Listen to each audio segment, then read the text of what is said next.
que dizem, fora esses 2 casos em que vocês se adiantaram, é que vocês teriam acesso direto, antecipado à equipe de investigação. Isso não acontecia? Não, isso não existe.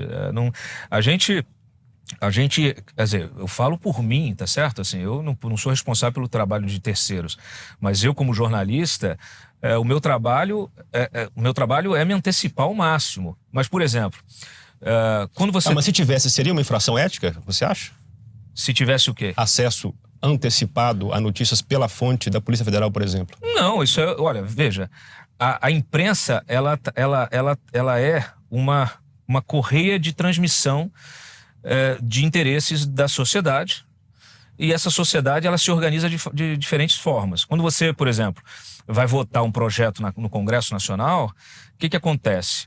A imprensa muitas vezes traciona vamos dizer assim, a pauta de interesse de um grupo que está mais organizado. Isso é boa imagem mesmo, uma atração, né? Isso não quer dizer que a imprensa esteja mancomunada com o setor da indústria, porque a indústria tem interesse na reforma tributária. Isso é ridículo. Mais uma vez, é tentar criminalizar o trabalho da imprensa.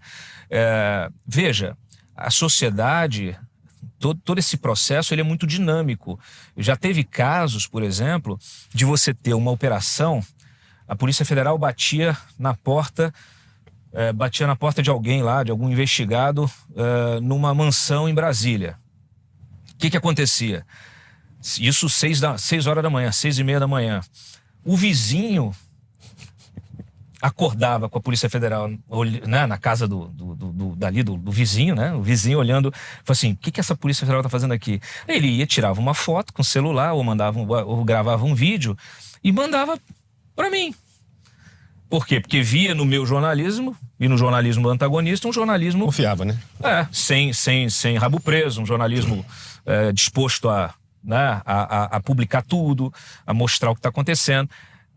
Então, assim... fora o vizinho que conta, não, é isso mesmo, tem isso e tem mais aquilo e tal. É isso, aí aquele vizinho, às vezes vinha com uma outra história, né, suculenta, ele falou assim, ó... Inclusive, nessa mansão, todo sábado, né, tem uma festa, tem uma feijoada que reúne, e aí eles recebem autoridade, já vi fulano, beltrano, ciclano.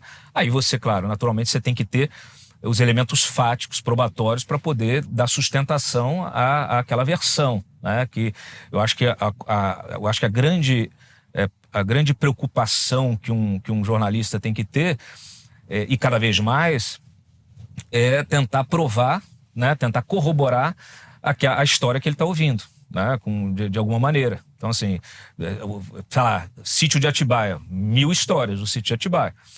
Tá, quais aquelas que são capazes de serem comprovadas? Por exemplo, Sítio de Atibaia. Algum vizinho chegou, me ligou um dia e falou assim: tem uma antena da Oi de celular instalada aqui, não sabia se era da Oi na época, enfim, tem uma antena de celular que foi instalada para o sítio do Lula. Pô, era um vizinho que estava falando. Eu falei assim, não é possível a instalação de uma antena. Eu quero a foto da antena. Aí manda a foto da antena. Eu falei assim, realmente é uma antena.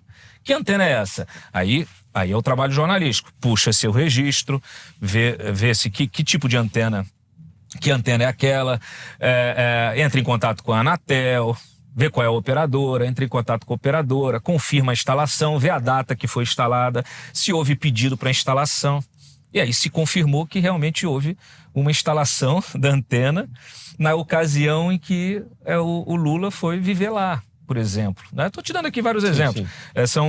São detalhes, né? São muitos detalhes de uma história que, aliás, ela é muito complexa, né? Quando você tem coisas mais banais, eu acho que sítio e triplex são coisas banais dessa investigação. Verdade. É muito curioso que isso é uma crítica que eu faço à Lava Jato, que a Lava Jato tenha se dedicado tanto a esses casos, que são casos que eu considero banais. Cláudio, qual o caso que você considera muito mais grave? Eu considero muito mais grave o fato de você ter a empresa, o filho do presidente, abrindo uma empresa que recebe recursos, investimento de uma empresa de telefonia que foi beneficiada por um ato do próprio presidente da República. Para mim, isso é muito mais grave. E não são pouco, não é 1,5 milhão, 2 milhões de reais. Na época, eu acho que até depois, quando fizeram a investigação, quebraram o sigilo da empresa, acho que a empresa movimentou mais de 300 milhões. Eu não me lembro a cifra exata. E nunca houve a condenação, por exemplo, né, apesar de toda a suspeita de tráfico de influência. O inquérito foi desmembrado, foi para São Paulo e foi arquivado. Eu acho isso muito mais grave, né? Quando você tem uma investigação, por exemplo, do Zé Dirceu, o Zé Dirceu, ele foi preso o irmão. Com o irmão foi encontrado um caderno. Um caderno, me lembro perfeitamente, porque isso foi uma coisa que eu escrevi várias vezes sobre isso. O caderno era um caderno como se fosse um caderno de contabilidade, de controle de contabilidade, das consultorias do irmão. Do irmão dele. Da consultoria do Zé, né? E quem fazia era o irmão. Era até um caderno de capa vermelha, era um negócio que tinham várias inscrições, vamos assim, codificadas. A Lava Jato nunca avançou sobre isso. Nunca descobriu o que eram aquilo, o que eram essas informações.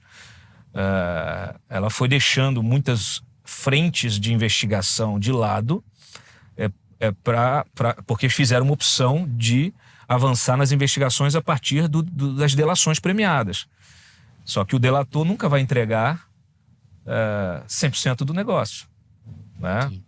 Então, assim, quando você tem, por exemplo, a criação de uma empresa como a Sete Brasil, que movimenta recursos de fundos de pensão, de aposentados, das estatais, né, de Banco do Brasil, Caixa, etc. e tal.